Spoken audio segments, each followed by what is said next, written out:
Preparation of the model in Revit. Definition of shear walls. In this video, you will see how to categorize structural walls of your Revit model as shear walls. This step is necessary if you want to design these walls in the SOFiSTiK structural desktop using a simplified compression and tension design. For this, I'm opening a 3D view of my model, where I can see the structural walls. In high-rise building, shear walls are walls participating to the horizontal bracing of the structure, receiving in-plane loading.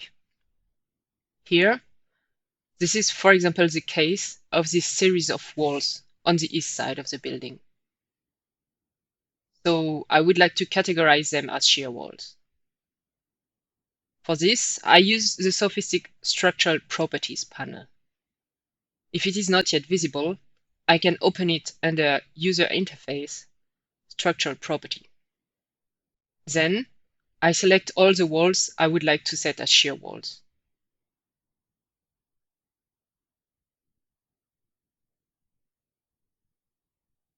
In the property, under Group Structural Analysis, the option Design Element is available. By default, it is set to No. I change its value to shear wall. A new property appears, allowing me to associate a cross-section to the walls. Well, that's it.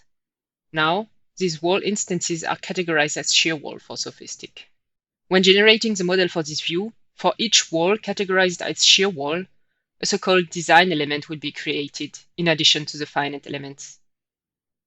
This design element has a one-to-one relationship with the wall instance, so it will inherit the same number and the same name as the wall itself. The design element is placed vertically at the center of gravity of the wall.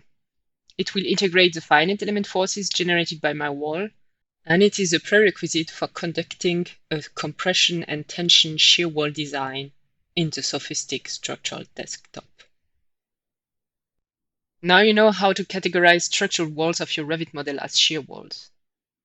You could continue preparing your model for a seismic analysis, or jump directly to the SOFiSTiK structural desktop to perform the design of these walls.